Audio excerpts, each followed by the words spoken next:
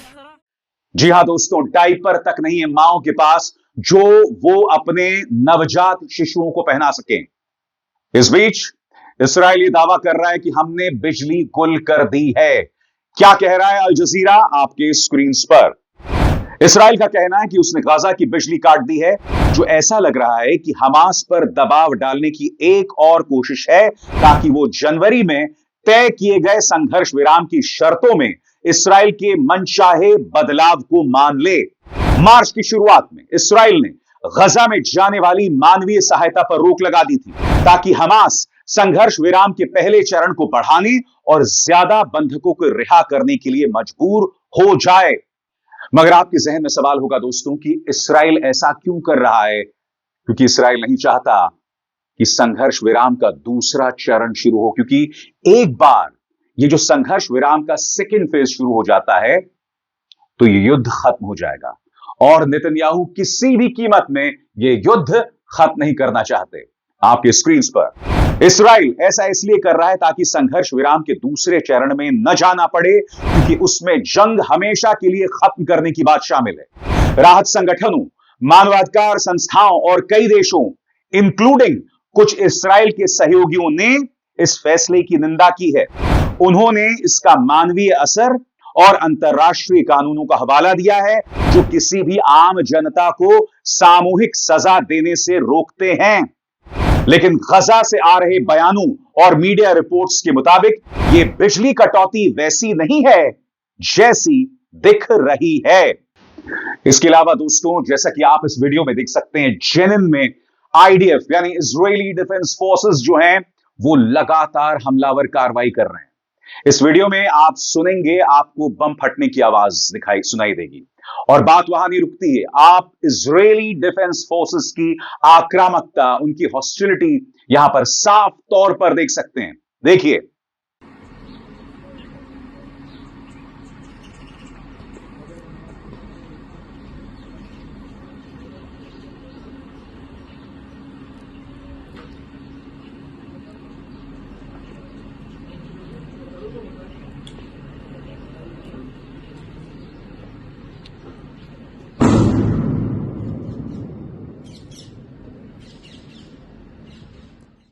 सही सुना आपने दोस्तों। इसराइल हर कीमत पर संघर्ष विराम की शर्तों की ऐसी तैसी कर रहा है, उसको तहस नहस कर रहा है।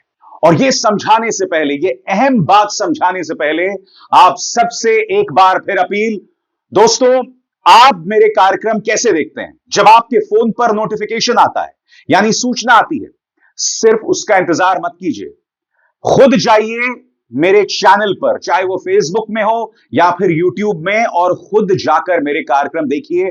मैं आपको बतलाना चाहता हूं दोस्तों कि मैं दिन में कम से कम 3 कार्यक्रम करता हूं। ये कार्यक्रम देखिए, खुद देखिए, अपडेटेड रहिए और हां, ये जरूरी सूचना मेरे हाथ मजबूत कीजिए।